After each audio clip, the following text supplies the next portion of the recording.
America में चुनाव चलता है और वहां जाके कहते अब की बार ट्रंप सरकार। और फिर क्या हुआ?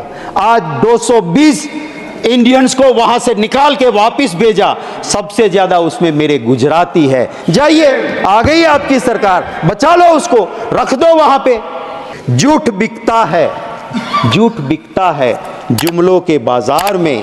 मुखबिर देशभक्त हो गए, मुखबिर देशभक्त हो गए जुमलों के बाजार में। आजादी के दीवाने देशद्रोही हो गए ये जुमलों के बाजार।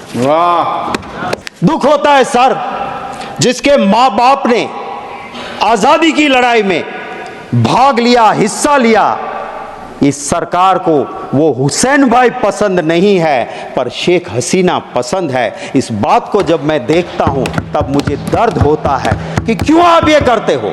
गांधी जी गरीब के बेटे नहीं थे, उसके पिता के पास हवेली थी, सबसे बड़े अफसर थे वो नवाब के जूनागढ़ के। गांधी जी खुद बैरिस्टर थे, सूट बूट पहनते थे और जिंदगी भर मौज कर सकते थे। उसने कभी नहीं कहा मैं गरीब का बेटा हूं, पर जब देखा कि मेरे देश की आजादी की जरूरत है तो सूट बूट छोड़ के धोती पहन के आ गए और आधी धोती पहन के इस देश को आजादी दिलाई। वो गरीब का बेटा नहीं था। आज कोई कहता है मैं गरीब का बेटा हूं और 10 लाख का सूट पहन के बड़े इंडस्ट्रियलिस्ट की सिर्फ सेवा करता है तो उससे भला नहीं होगा। कहां पैदा हुए वो जरूरी नहीं है, आपके मन की मंशा क्या है, देशवासी को उससे फर्क पड़ता है और उसी की मैं उम्मीद जरूर करता हूं। कैसी कैसी बातें होती है सर, मैं आधे मिनट में पूरा कर दूंगा। मैं पूरा बोलिए सर, कैसी बात होती है जब जम्मू कश्मीर में जाते हैं, देश के गृह मंत्री कहते हैं सरकार बना दो हमारी, ईद और मुहर्रम पे मुफ्त में गैस सिलेंडर देंगे। अरे भैया, गुजरात में तो कब से बनाए हुए हैं, दे दो रामनवमी पे, दे दो जन्माष्टमी पे मुफ्त का सिलेंडर, वहां क्यों नहीं देते हो भाई? क्या हमें जरूरत नहीं है? दूसरा कहता है तो कि रेवड़ी बांट रहे हो। तो वोट के लिए आपको कुछ भी करेंगे।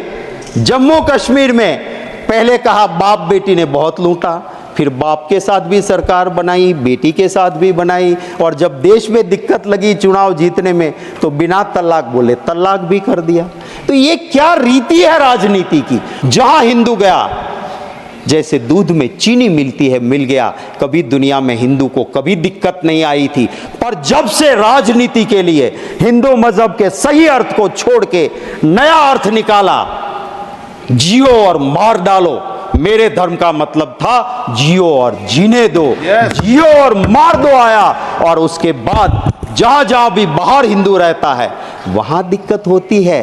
लाल आंख दिखाओ ने जाके, जाओ पास के कंट्री में जहां पे मेरा मंदिर टूटता है, मेरे हिंदू पे अत्याचार होता है, जाइए 36 का सीना लेके, 56 का सीना लेके बचा लीजिए उसको। आपकी राजनीति की वजह से वहां हिंदू दिक्कत में है, इसको समझना चाहिए। 24 दिसंबर को, और जब अहमदाबाद एयरपोर्ट सरकार के पास था सर, कोई भी इंटरनेशनल या डोमेस्टिक पे जाता था, सालों से 85 रुपया पैसेंजर यूजर्स चार्ज लगता था, सिर्फ 85 रुपीज।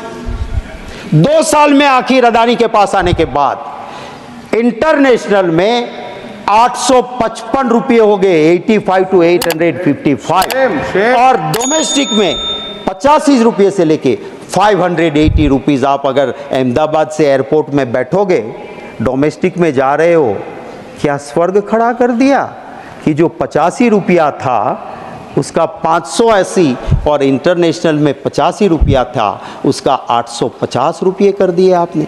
ये जब प्रजा को लूटते हैं आपके दोस्त, तो हम बोलते हैं, हमारे नेता बोलते हैं। यहां से कोई कह रहा था जब बोलते बोलते कि आपके नेता को बता देना लोकसभा में। हम, अरे भैया, हमारे वहां तो छोटा कार्यकर्ता भी हाथ पकड़ के राहुल गांधी को कह सकते हैं। आप में से कोई भी बता दे, सच बोले और बता दे आपके नेता को, हरेन पंड्या का जो हाल हुआ था वो हाल आपका नहीं होगा, तो मैं राजनीति छोड़ दूंगा। सच सुनने की तैयारी वहां नहीं है। यहां तो इंटरनल डेमोक्रेसी है साहब, खुल के बोलते हैं, अपनी बात हम रख सकते हैं।